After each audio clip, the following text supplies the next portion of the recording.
உனக்காக சிலுவையில் நான் மரித்தேன், உனக்காக திரு ரத்தம் நான் சிந்தினேன். என் மகனே வருவாயா, இதயத்திலே இடம் தருவாயா.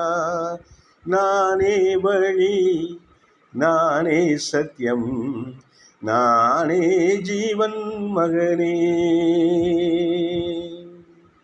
இயேசு கிறிஸ்து உனக்காக மரித்தார், உனக்காகவே மனிதனாக வந்தார். சர்வ வல்லமையுள்ள தேவன் உனக்காகவே இருக்கிற பொழுது பயம் வேண்டாம், கவலை வேண்டாம், நெருக்கடியை குறித்து மன உளைச்சலை ஏற்படுத்தி கொள்ள வேண்டாம், தேவைகளை குறித்து திகைக்க வேண்டாம். உனக்காகவே சிலுவையில் மரித்தவர், உனக்காகத்தான் பிறந்தார். தெய்வம் மனிதனாக வந்தது உனக்காக.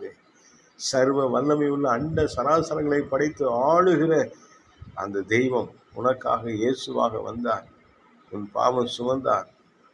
உனக்காகவே ரத்தம் சிந்தி உன்னை மீட்டு இருக்கிற இயேசு கிறிஸ்து, அவர் சமாதான கர்த்தர், இன்று உனக்கு ஒரு அற்புதம் செய்வார். உனக்காகவே பாடுபட்டார், உனக்காகவே உயிர் தெழுந்தார். உயிர் தெழுந்த தெய்வத்தை போய் மரித்தவரிடத்தில் தேட வேண்டிய அவசியம் இல்லை. அவர் மலைகளின் தேவன், அவர் பள்ளத்தாக்குகளின் தேவன் அல்ல, அவர் சிலைகளிலே அல்ல, உன் சிந்தையிலே இருக்கிறார். அல்லேலூயா.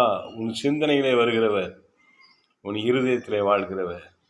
அவர் கல்லிலும் மண்ணிலும் தூணிலும் துரும்பிலும் இருக்கிறவர் அல்ல, உன்னிலே இருக்கிறவர், உனக்குள் வாசம் செய்கிறவர்.